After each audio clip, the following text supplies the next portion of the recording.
मुन्ना, जो एक छोटे कस्बे में रहता था, शहर में नौकरी की तलाश में आया था। उसे किराए पर रहने के लिए एक कमरा मिला जो सरिता दीदी के मकान में था। सरिता दीदी उम्र में करीब 45 साल की थी, एक समझदार औरत जिन्होंने अकेले ही अपनी जिंदगी को संभाला था। एक दिन शाम को मुन्ना घर लौटा तो देखा कि सरिता दीदी आंगन में बैठी हैं, लेकिन कुछ अजीब सा बर्ताव कर रही हैं। उन्हें देखकर लगा कि उन्होंने शायद ज्यादा पी ली थी। ये बात मुन्ना के लिए चौंकाने वाली थी क्योंकि उन्होंने पहले कभी सरिता को इस हालत में नहीं देखा था। वो झिझकते हुए उनके पास गया और बोला, दीदी आप ठीक हैं? आपको कमरे में ले चलूं? सरिता दीदी ने कोई विरोध नहीं किया।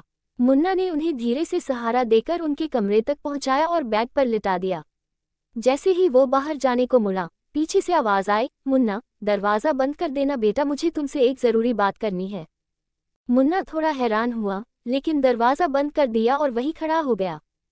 सरिता दीदी बोली, मैं जानती हूँ कि मैं इस हालत में कुछ कहने की स्थिति में नहीं हूँ, लेकिन मैं बहुत अकेली हो गई हूँ।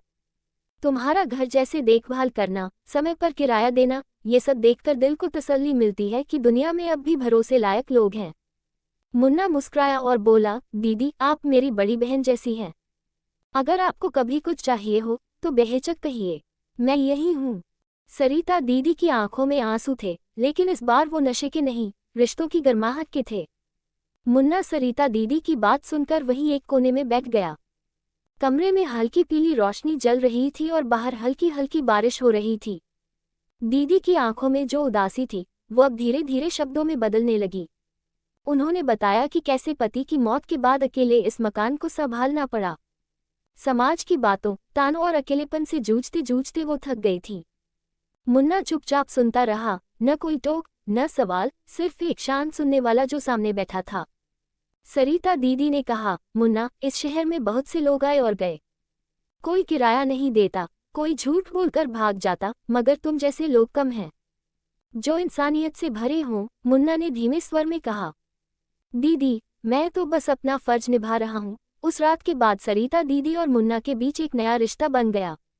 रिश्ता था विश्वास का, आदर का और एक दूसरे के अकेलेपन को समझने का। दिन बीतते गए, अब दीदी मुन्ना के लिए कभी घर का बना खाना रख देती, कभी उसकी चिंता करती कि वह ऑफिस से देर से क्यों आया। वहीं मुन्ना भी दीदी के लिए दवा ले आता, बाजार से सब्जी खरीद देता या घर के छोटे मोटे कामों में मदद कर देता। अब वह मकान सिर्फ एक किराए का कमरा नहीं रहा, एक घर बन गया था। दीदी के लिए मुन्ना एक बेटे जैसा हो गया था और मुन्ना के लिए दीदी एक माँ की तरह थी। मोहल्ले वाले भी अब इस बदलाव को महसूस करने लगे थे। एक दिन दीदी ने मुस्कुराते हुए कहा, मुन्ना मैंने सोच लिया है, मकान बेचूंगी नहीं, तुम्हारे नाम कर जाऊंगी। जब मैं नहीं रहूंगी तो कम से कम कोई ऐसा तो होगा जो इस घर को घर की तरह रखेगा। मुन्ना हक्का बक्का रह गया, बोला, दीदी आप कैसी बातें कर रही हैं? मैं तो बस किराएदार हूँ। मगर दीदी ने कहा, कभी कभी खून के रिश्ते से ज्यादा मजबूत होते हैं वो रिश्ते जो दिल से जुड़ते हैं। मुन्ना की आंखें भर आईं, उसने दीदी के पैर छू लिए और कहा, आप जब तक हैं मैं कहीं नहीं जाऊंगा। वक्त बीतता गया और एक दिन जब दीदी नहीं रही, मुन्ना ने उसी घर को संभालना शुरू किया। दीदी की तस्वीर पर रोज फूल चढ़ाता और हर आने जाने वाले से कहता, ये घर किसी औरत की हिम्मत और मोहब्बत की पहचान है। लोग अब मुन्ना को मुन्ना नहीं, सरिता दीदी का बेटा कहने लगे थे और यूं एक अनजाने से शुरू हुई मुलाकात एक जिंदगी भर का रिश्ता बन गई, बिना किसी नाम के, सिर्फ अपनेपन और भरोसे से भरा हुआ। वक्त बीतता गया, मुन्ना अब उस घर का मालिक था, लेकिन कभी उसने खुद को मालिक नहीं माना। उसने दीदी के हर कोने को वैसे ही संभाल कर रखा जैसे एक बेटा अपनी माँ की निशानियों को सहेज कर रखता है। घर का फर्नीचर, रसोई की दीवारों पर टंगी पुरानी तस्वीरें, दीदी का वो झूला जिसमें वो शाम को बैठकर चाय पीती थी, सब कुछ वैसा ही था। मुन्ना ने अब एक छोटी नौकरी छोड़ दी थी और घर पर बच्चों को ट्यूशन देने लगा था, क्योंकि उसे अब घर से लगाव हो गया था और कहीं जाने का मन नहीं करता था। मोहल्ले के बच्चे उसे मुन्ना भैया कहते और महिलाएं बेटा। धीरे धीरे वह मोहल्ले का भरोसेमंद इंसान बन गया। किसी को राशन चाहिए हो, बिजली का बिल भरवाना हो या डॉक्टर के पास ले जाना हो, हर कोई पहले मुन्ना के पास आता। पर सरिता दीदी की कमी वह हर दिन महसूस करता, खासकर उस झूलते कुर्सी के सामने बैठकर जब वह दीदी की पुरानी चिट्ठियां और डायरी पढ़ता, जिसमें दीदी ने अपने अकेलेपन, दर्द और सपनों को उतारा था। एक दिन उसे एक चिट्ठी मिली जो शायद दीदी ने उसके लिए ही लिखी थी मगर कभी दी नहीं पाई। उसमें लिखा था, मुन्ना, जब तू ये पढ़ेगा शायद मैं नहीं रहूंगी, पर याद रखना बेटा, जिंदगी में अपनेपन से बड़ी कोई दौलत नहीं होती। तू मेरे लिए बेटा नहीं, मेरी उम्मीद था, तूने मेरे अकेलेपन को बांट लिया। अब जब ये घर तेरा है, इसे ऐसे ही घर बनाए रखना जहाँ रिश्ते किराए पर नहीं, भरोसे पर टिके हों। ये पढ़कर मुन्ना की आंखें भर आईं। उसने दीदी की तस्वीर के सामने दिया जलाया और उसी दिन से हर साल दीदी की पुण्यतिथि पर एक छोटा सा भंडारा करवाने लगा। मोहल्ले के लोग आते, बच्चे दीदी के लिए गीत गाते और हर कोई दीदी की कहानियां सुनता। एक बार एक पत्रकार ने जब मुन्ना से पूछा, आपने शादी क्यों नहीं की, तो उसने मुस्कुराते हुए कहा, मेरे हिस्से की सबसे मजबूत और खूबसूरत औरत तो मेरी जिंदगी में आ चुकी थी, अब किसी से क्या मांगना। ये बात धीरे धीरे हर ओर फैल गई और लोग दूर दूर से सरिता दीदी के घर को देखने आने लगे। कुछ हिस्से ममता वाला घर कहते, कुछ भरोसे की छांव और कुछ एक सच्ची कहानी। मुन्ना कभी मंच पर नहीं चढ़ा, कोई भाषण नहीं दिया, मगर उसकी खामोश सेवा, सादगी और रिश्तों के लिए समर्पण ने उसे लोगों के दिलों में एक मिसाल बना दिया। वर्षों बाद जब वह भी वृद्ध हो गया और मोहल्ले के बच्चे अब बड़े होकर बाहर चले गए, तब भी वो घर खुला रहा। दीदी की झूला कुर्सी वहीं थी, तस्वीरों पर फूल चढ़ते रहे और लोगों के दिलों में उस घर की कहानी जिंदा रही। और जब एक दिन मुन्ना की अंतिम यात्रा उसी दरवाजे से निकली जहां कभी उसने दीदी को सहारा दिया था, तो पूरा मोहल्ला सड़कों पर था, हर आंख नम थी और हर जुबा पर एक ही बात, कुछ रिश्ते खून से नहीं दिल से बनते हैं और कुछ घर ईंटों से नहीं प्यार से टिके होते हैं। दीदी का घर अब एक स्मारक बन चुका था जहां हर साल लोग आते, बैठते, सुनते और सीखते कि इंसानियत, सम्मान और अपनापन किसी दस्तावेज में नहीं, किसी मकान के किराए में नहीं, बल्कि एक दूसरे के दर्द और साथ में बांटी गई चुप्पियों में छुपा होता है। समय बीतता गया और सरिता दीदी का घर, जिसे अब लोग मुन्ना सदन कहने लगे थे, एक प्रतीक बन गया था ऐसे रिश्तों का जो खून से नहीं आत्मा से जुड़ते हैं। मुन्ना अब बूढ़ा हो चला था, सफेद बाल, कांपते हाथ, मगर आंखों में वही गर्मजोशी और विश्वास जो कभी दीदी की आंखों में दिखा करता था। हर सुबह वो आंगन में झाड़ू लगाता, तुलसी के पौधे को पानी देता और दीदी की तस्वीर के आगे दिया जलाकर धीरे से कहता, दीदी सब ठीक है, आप चिंता मत करना। घर में अब भी रौनक थी, क्योंकि मोहल्ले के बच्चे, नौजवान, महिलाएं, हर कोई किसी न किसी बहाने उस घर से जुड़ा रहता। किसी को किताबें पढ़नी होती, किसी को पुराने समय की कहानियां सुननी होती और किसी को बस कुछ पल सुकून चाहिए होता। मुन्ना सबको समय देता, सबकी बात सुनता और सबको यही सिखाता कि रिश्ते बोझ नहीं होते, अगर उन्हें निभाना आ जाए तो वही सबसे बड़ी पूंजी बन जाते हैं। एक दिन कुछ सामाजिक कार्यकर्ता वहां आए। उन्होंने मुन्ना से कहा कि वो चाहते हैं उस घर को एक मानवता केंद्र के रूप में दर्ज करें जहां अनाथ बच्चों के लिए पाठशाला, वृद्धों के लिए सहारा और बेसहारा महिलाओं के लिए सुरक्षित आसरा हो। मुन्ना पहले तो चौंका, फिर मुस्कुराया और बोला, अगर इस घर से किसी की जिंदगी संवरती है तो दीदी की आत्मा को और क्या चाहिए। और फिर एक नई शुरुआत हुई। सरिता दीदी की याद में उस घर का एक हिस्सा मां सरिता आश्रय बन गया, जहां हर आयु के लोग बिना भेदभाव आकर रह सकते थे। वहां कोई बड़ा छोटा नहीं था, सब एक दूसरे के लिए परिवार बन चुके थे। मुन्ना ने घर के आंगन में एक छोटी लाइब्रेरी बनवाई जिसमें दीदी की डायरी की प्रतियां, उनकी चिट्ठियां और मोहल्ले के बच्चों की लिखी कहानियां रखी गईं। धीरे धीरे शहर भर में ये खबर फैल गई और दूर दूर से लोग वहां आने लगे, कोई दिल का सुकून ढूंढने, कोई प्रेरणा पाने और कोई बस ये जानने की कैसे एक किराएदार और एक मकान मालकिन के बीच बना रिश्ता एक योग की मिसाल बन गया। जब सरकारी अफसर आए और पूछा कि इस स्थान को राष्ट्रीय धरोहर के रूप में दर्ज किया जा सकता है तो मुन्ना ने सिर झुकाकर कहा, अगर इससे कोई बच्चा सीख सके कि एक अच्छा इंसान कैसे बना जाता है तो मुझे मंजूर है। मुन्ना की उम्र अब बहुत अधिक हो गई थी, चलना भी मुश्किल था, लेकिन उसकी आंखों में अब भी वही चमक थी जब वो आंगन में बैठे किसी बच्चे को कहता, एक बार दीदी ने मुझे रास्ता दिखाया था, अब मेरी जिम्मेदारी है कि मैं औरों को रास्ता दिखाऊं। और फिर एक सुबह जब सूरज की पहली किरण आंगन में पड़ी, तुलसी के पत्ते चमक उठे और हवा में कपूर की हल्की खुशबू थी, तब मुन्ना हमेशा के लिए चुप हो गया। उसके पास कोई नहीं था जो खून का रिश्ता रखता हो, मगर अंतिम यात्रा में पूरा मोहल्ला, शहर और दूर दूर से आए लोग शामिल हुए। कुछ बच्चे मुन्ना की पसंदीदा कविता पढ़ रहे थे, कुछ महिलाएं उनके लिए गीत गा रही थीं और हर किसी की आंखें भीगी थीं। उस दिन लोगों ने न केवल एक इंसान को विदाई दी, बल्कि एक विचार को, एक जीवन दर्शन को और एक असाधारण रिश्ते को सलामी दी। मुन्ना को उसी आंगन में दफनाया गया जहां कभी दीदी की झूली की छाया पड़ती थी। आज वहां एक संगमरमर की पट्टी लगी है जिस पर लिखा है, जहां अपनापन जीवित रहता है वहीं सच्चा घर होता है, मुन्ना और सरिता दीदी की याद में। और इस तरह वो कहानी जो एक किराएदार और मकान मालकिन से शुरू हुई थी, समय की धारा में एक ऐसी विरासत बन गई जिसे आने वाली पीढ़ियां सिर्फ पढ़ेंगी नहीं, बल्कि महसूस करेगी कि इस दुनिया में सबसे सुंदर रिश्ते वे होते हैं जो न योजना से बनते हैं, न मजबूरी से, बल्कि बस यूं ही, जैसे कोई अनजान दरवाजा एक नई जिंदगी की तरफ खुल जाए। मुन्ना अब नहीं रहा था, लेकिन माँ सरिता आश्रय की दीवारें अब भी उसकी कहानियों से गूंजती थीं। उसके जाने के बाद भी उसकी बनाई हुई दुनिया में जीवन उसी तरह चलता रहा जैसे वो चाहता था, प्यार, सेवा और आत्मीयता से भरा हुआ। आश्रय में अब 50 से ज्यादा बच्चे रहते थे। बुजुर्गों के लिए अलग कमरे थे जहां हर सुबह कोई न कोई कविता, कहानी या भजन चलता। महिलाएं जो जीवन की ठोकरों से टूटी थीं, अब वहां आत्मनिर्भर बन रही थी। कोई सिलाई सीख रही थी, कोई खाना बनाना और कोई बच्चों को पढ़ा रही थी। मुन्ना की बनाई हर एक व्यवस्था आज एक उदाहरण बन चुकी थी। सरकार और कई सामाजिक संस्थाएं इस मॉडल को अपनाने लगी थीं। मुन्ना और सरिता दीदी के जीवन से प्रेरणा लेकर अब देश भर में कई जगह ऐसे आश्रय खुलने लगे थे।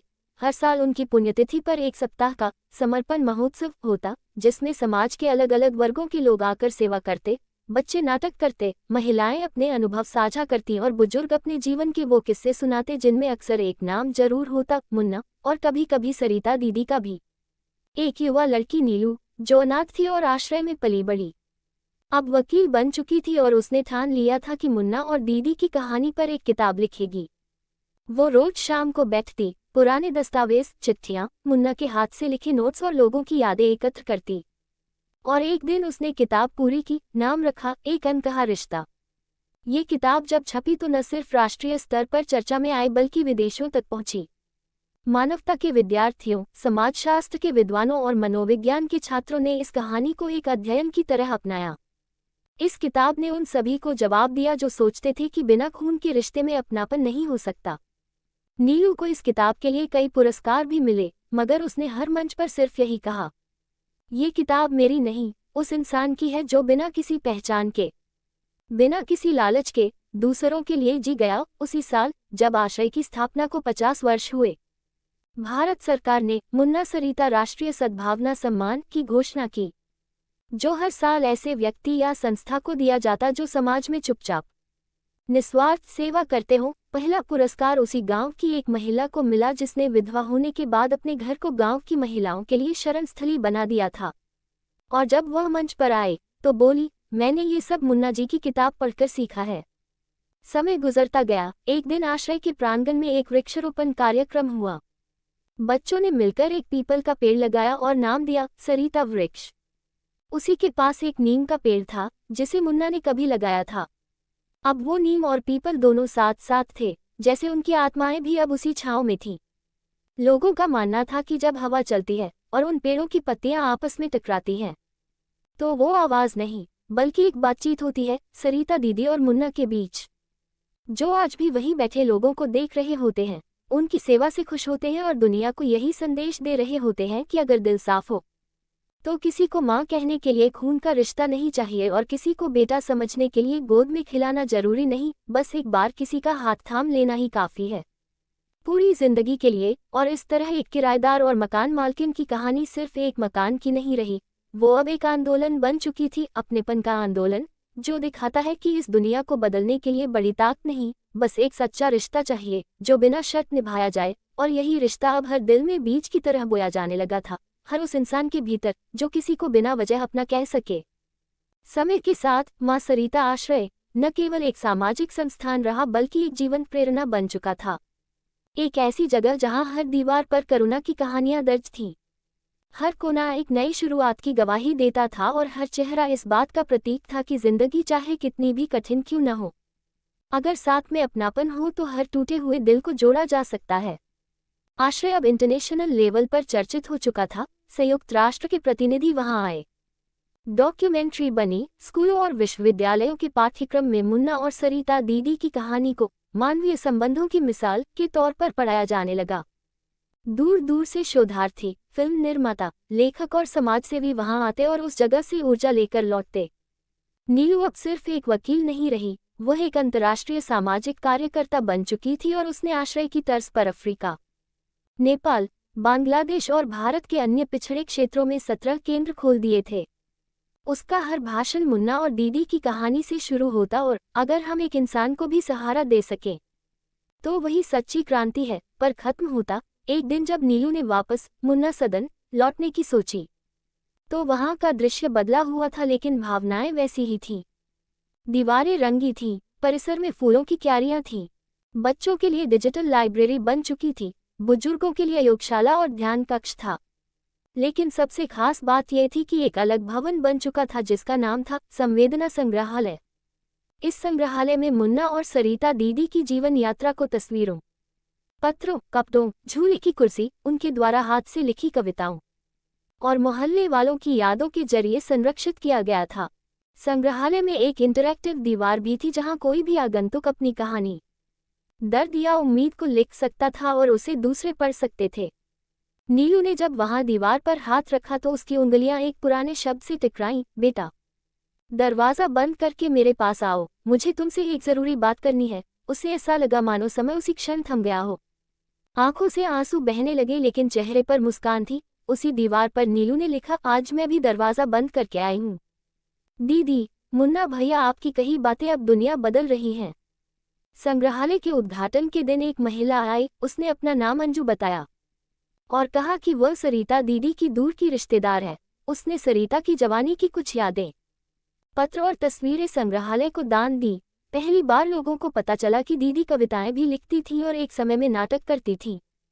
ये जानकर संग्रहालय में एक सांस्कृतिक कक्ष बनाया गया जहां हर महीने एक नाटक होता जो दीदी की या मुन्ना की कहानी पर आधारित होता। इसी कक्ष में एक दिन एक छोटा बच्चा आया जो अनाथ था और उसे आश्रय में रखा गया था। उसने एक पेंटिंग बनाई जिसमें एक बुजुर्ग महिला, एक नौजवान लड़का और एक छोटा बच्चा हाथ पकड़कर खड़े थे। उसने नाम रखा हमेशा साथ। उसकी मासूम कला में पूरी कहानी सिमट गई थी। उसी रात नीलू ने एक और निर्णय लिया कि आश्रय के बच्चों के लिए एक आवासीय स्कूल खोला जाएगा जिसमें वे न सिर्फ पढ़ाई करेंगे बल्कि सेवा, अपनापन, करुणा और संवेदना को सीखेंगे ताकि वे मुन्ना की तरह आगे चलकर समाज की सेवा कर सकें। वह स्कूल बना और नाम रखा गया मुन्ना विद्यालय, शिक्षा से सेवा तक। हर शिक्षक को वहां पढ़ाने से पहले 1 महीना आश्रय में सेवा करनी होती थी ताकि वह केवल किताबों की नहीं, जिंदगी की भी शिक्षा दे सके। स्कूल के पहले दिन बच्चों से पूछा गया कि वे बड़े होकर क्या बनना चाहते हैं। कुछ ने डॉक्टर, कुछ ने इंजीनियर और एक लड़की ने कहा, मैं दीदी बनना चाहती हूँ। इस जवाब पर पूरे हॉल में सन्नाटा छा गया और फिर तालियों की गूंज। उस बच्ची ने बताया कि दीदी मतलब वो इंसान जो बिना कहे सब समझे, जो बिना रिश्ता बताए भी सबसे बड़ा रिश्ता निभा जाए। इस एक वाक्य ने दर्शकों की आंखें नम कर दी और ये बात सिद्ध कर दी कि मुन्ना और दीदी की कहानी अब किसी किताब या इमारत तक सीमित नहीं थी। वो अब हर उस दिल में जिंदा थी जो इंसानियत में विश्वास करता था। वक्त यूं ही चलता रहा। सालों बाद जब मां सरिता आश्रय की 100वीं वर्षगांठ आई तो दुनिया भर से लोग उस मिट्टी को देखने आए जहां से यह विचार शुरू हुआ था। राष्ट्रपति से लेकर गांव की दादी तक सबने उस जगह को झुककर प्रणाम किया और जब शाम को दियों से सजा आंगन झिलमिलाने लगा, हवा में तुलसी और चंदन की सुगंध फैलने लगी और बच्चों की टोली ने एक स्वर में कहा, एक बार किसी का हाथ थाम लो फिर वो रिश्ता जन्मों तक साथ चलता है। तो हर कोई एक पल के लिए चुप हो गया, जैसे वहां कहीं दीदी अपने झूले पर बैठी हो और मुन्ना आंगन में वही पुरानी झाड़ू लगा रहा हो और उनका रिश्ता जो शब्दों से ऊपर था आज भी उस आकाश के नीचे मुस्कुरा रहा हो, साक्षात अमर और अतुलनीय। मुन्ना सरिता की कहानी अब सिर्फ एक याद नहीं रह गई थी बल्कि एक जिंदगी का दर्शन बन चुकी थी जो पीढ़ी दर पीढ़ी सुनाई जाती थी। उस छोटे से मकान से शुरू हुई जो अब एक विशाल सामाजिक आंदोलन में बदल चुका था। मां सरिता आश्रय और मुन्ना विद्यालय के माध्यम से अनगिनत बच्चों, महिलाओं और बुजुर्गों की जिंदगी संवरी थी। हर साल यहाँ अपनापन उत्सव मनाया जाता जिसमें लोग दूर दूर से आकर अपनी कहानियां सुनाते, आपस में जुड़ते और मानवता की मिसाल कायम करते। नीलू के नेतृत्व में आश्रय ने कई नए कार्यक्रम शुरू किए, जैसे कि वृद्धजनों के लिए स्वास्थ्य शिविर, महिलाओं के लिए उद्यमिता कार्यशालाएं और बच्चों के लिए कला एवं सांस्कृतिक कैंप। वहीं मुन्ना विद्यालय अब उच्च शिक्षा तक फैल चुका था, जहां न केवल विज्ञान और गणित पढ़ाए जाते थे बल्कि इंसानियत, सहानुभूति और सेवा का पाठ भी। ये पाठशाला समाज के उन सबसे अनछुए पहलुओं को छू रही थी जो कभी नजरअंदाज किए जाते थे। समय के साथ कई अन्य शहरों और देशों में भी इस मॉडल को अपनाया गया। एक बार नीलू को अंतर्राष्ट्रीय मंच पर बोलने का मौका मिला। उन्होंने कहा, मुन्ना और सरिता दीदी की कहानी हमें सिखाती है कि रिश्ते और अपनापन कोई दस्तावेज या खून का रिश्ता नहीं मानते, बल्कि वे उस दिल से बनते हैं जो खुला हो, जो बिना स्वार्थ के दूसरों के लिए धड़कता हो। इस भाषण ने हजारों लोगों के दिलों को छुआ और कई ने वहां से प्रेरणा लेकर अपने अपने क्षेत्रों में सेवा के कार्य शुरू किए। आश्रय के पास अब एक नई योजना थी, सद्भावना गली, जहां लोग अपनी परेशानियां लेकर आ सकते थे और वहां के वॉलंटियर्स उनकी मदद करते, समस्याओं का समाधान खोजते और हमेशा मुस्कान के साथ उन्हें आश्वस्त करते। मुन्ना सदन का वार्षिक उत्सव अब एक राष्ट्रीय दिवस बन चुका था, जिसमें सामाजिक कार्यकर्ता, कलाकार, शिक्षक और सामान्य लोग एक साथ आते, गीत गाते, नृत्य करते और यह मानते कि असली शक्ति अपनापन है। एक दिन आश्रय में एक बूढ़े आदमी ने आकर कहा, मैं वो हूं जो कभी दीदी के मकान के सामने से गुजरते हुए सोचता था कि ये जगह कुछ अलग है। आज मैं खुद इस परिवार का हिस्सा हूं। उसकी बात सुनकर वहां मौजूद हर किसी की आंखें नम हो गईं। फिर भी कहानी यही खत्म नहीं हुई, क्योंकि मुन्ना और सरिता दीदी की विरासत अब एक वैश्विक संदेश बन चुकी थी। उनकी कहानी किताबों, फिल्मों और डॉक्यूमेंट्रीज में उतरी और उन पर शोध होता रहा। कई विश्वविद्यालयों में मुन्ना सरिता मॉडल ऑफ कम्युनिटी केयर पढ़ाया जाता रहा। इस मॉडल का मूल मंत्र था सुनना, समझना, साथ देना, जो आज भी लोगों के दिलों में जीवित है। सबसे खास बात यह थी कि इस पूरी यात्रा में कभी कोई बड़े पद या पुरस्कार मुन्ना या सरिता के लिए नहीं मांगे गए। उनकी सेवा स्वाभाविक थी, उनका अपनापन अनमोल था। यही वजह थी कि उनका नाम हमेशा के लिए अमर हो गया।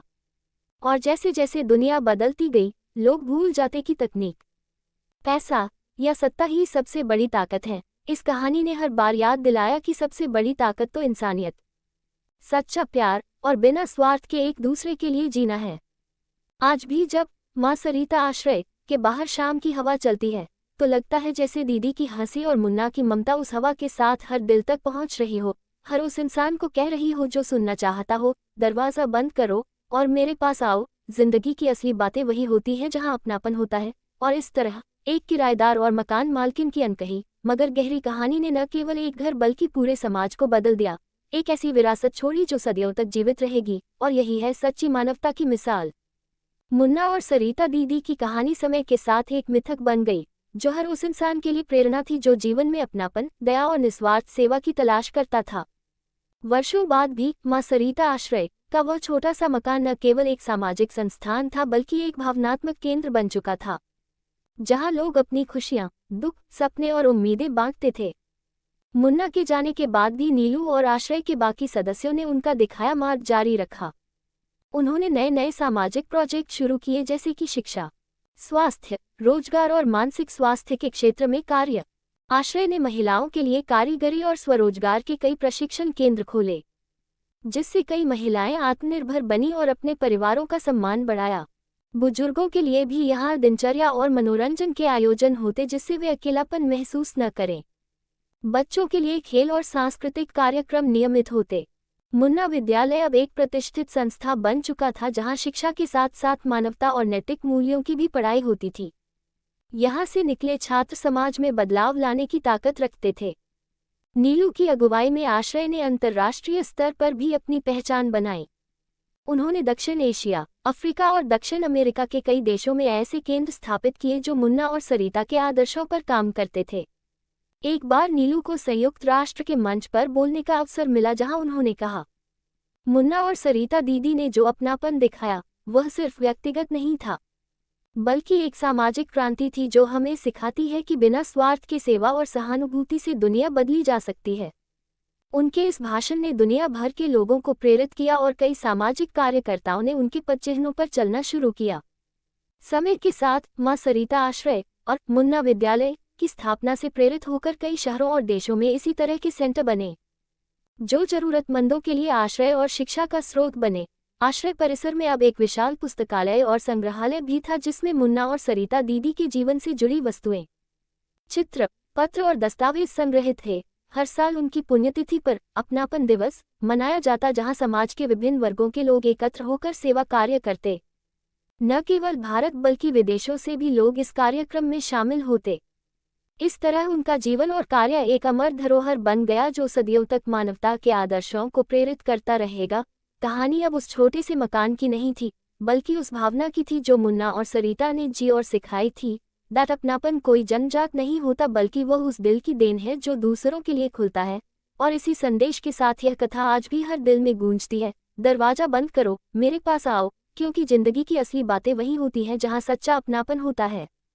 मुन्ना और सरिता दीदी की कहानी जहां अपनापन और सेवा की मिसाल बनी थी, वही समय ने उनके बीच एक अनोखा, धीरे धीरे पनपता हुआ प्रेम भी उगाया।